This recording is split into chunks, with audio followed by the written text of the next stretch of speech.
Okay, so Last of Us season 2, episode 3 has dropped.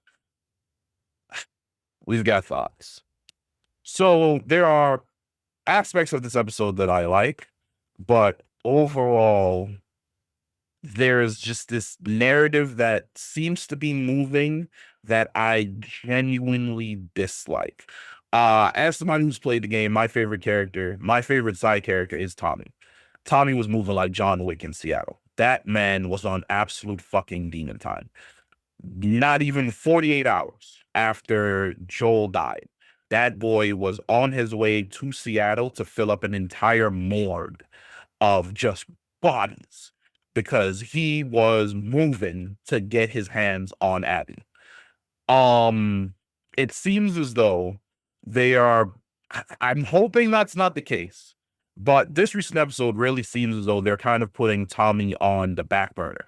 I'm hoping that what's happening here is that there was a level of hope on Tommy's part that the council would side with him in going after Joel's killers because we definitely see him look at his wife like, I could have sworn you said we had the votes for this. Like he gives her like this look, like, I thought going into this that this was essentially settled, but it seems as though it's not settled. Like you told me something else in private, but this is the move you decide to make basically in public, which is to keep all of the defenders in Jackson. Um, I'm hoping that he had a 24-hour head start ahead of Ellie. I'm hoping that when Dinah goes to go see Ellie, Tommy's been gone for like a day. He's already left and he's already on his way. He left like that morning or the night before. Because if that's not the case, it seems as though they may end up sidelining Tommy, which is something that I really fucking hope does not happen. That man needs to be in Seattle to get his lick back. He needs to be moving like prime John Wick, putting down the wolves. There's a certain somebody that has to get no scope sniper headshotted in a hallway that I need to see happen. Outside of that, what I enjoyed,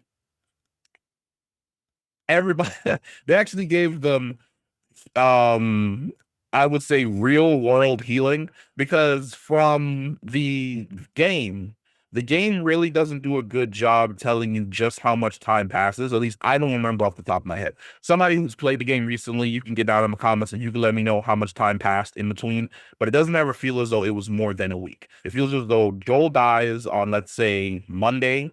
Everybody's recovering on Tuesday, Wednesday.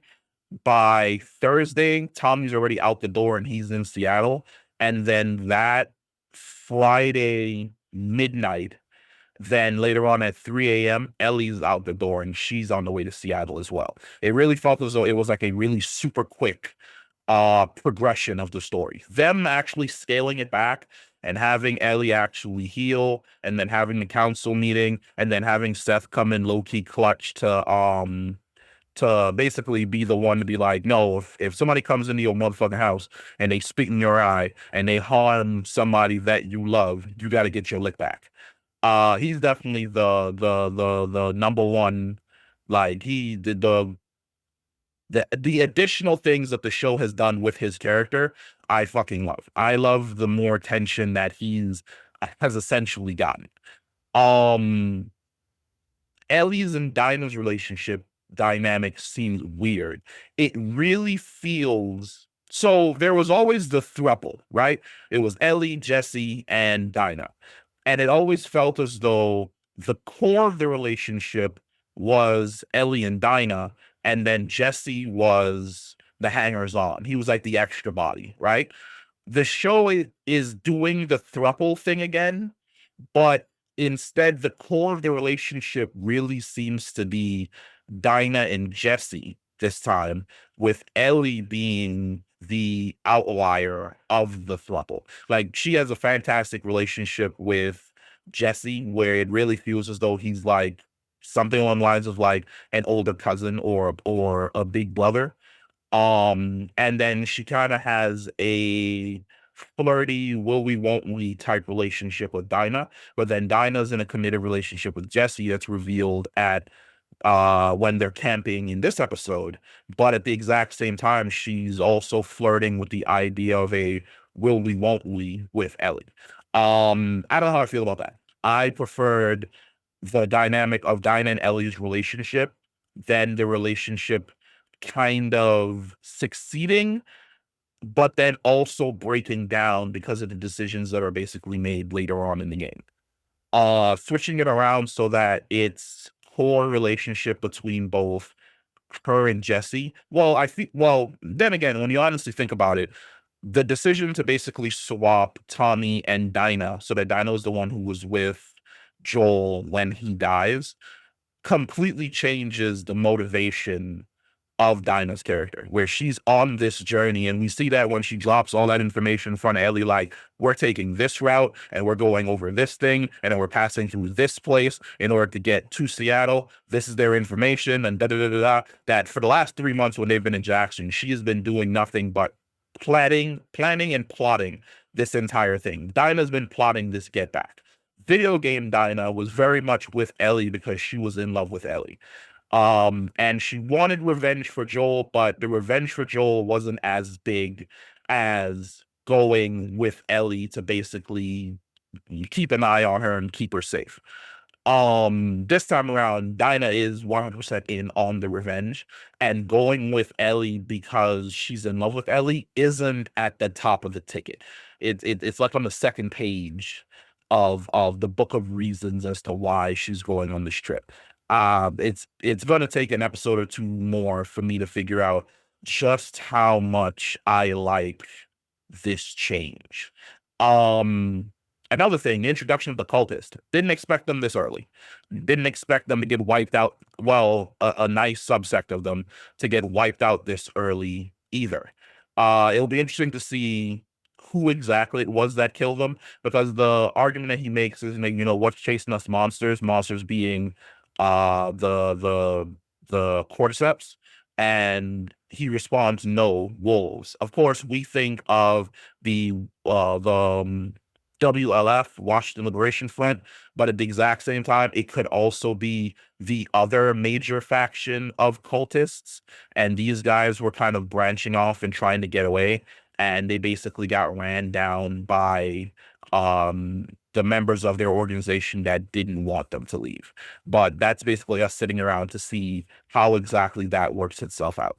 Um, Other than that, that's basically it. This episode was very filler.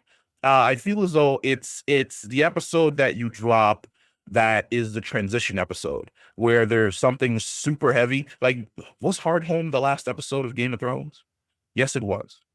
Yes, it was. So this would be the equivalent of dropping an episode in between, let's say, Hardhome and Jon Snow's death, that kind of sets up the situation that's going to happen next in his death. So it's like Hardhome is like, let's say Hardhome was like episode 9, then episode 10 would be the decision that Jon Snow makes to let the wildlings through the wall and pissing off the brothers of the Night's Watch. And then episode 11 would be his plan coming to fruition, everything working, and then his brother stabbing him because he essentially betrayed them. This episode is filler. I hate filler. I don't like it in One Piece. I don't like it in Game of Thrones. I don't like it here. But hey, what am I going to do? It was expertly acted. I said it multiple times. If you haven't watched any of the live reactions, the live reaction videos go up on the Patreon. Joining is free.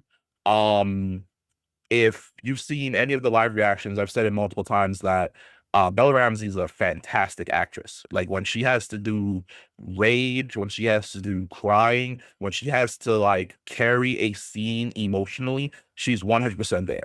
The thing that people are constantly hung up on and refuse to like, oh, is the fact that she does not look like a one-to-one um reincarnation of Ellie the way in which Kaylee Spaney would.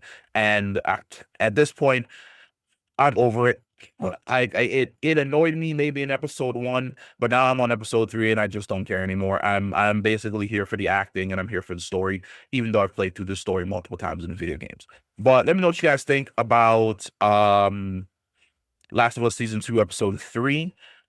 Did it feel a little bit wonky? Are you not really a fan of filler? Do you think that the episode could have done a little bit better?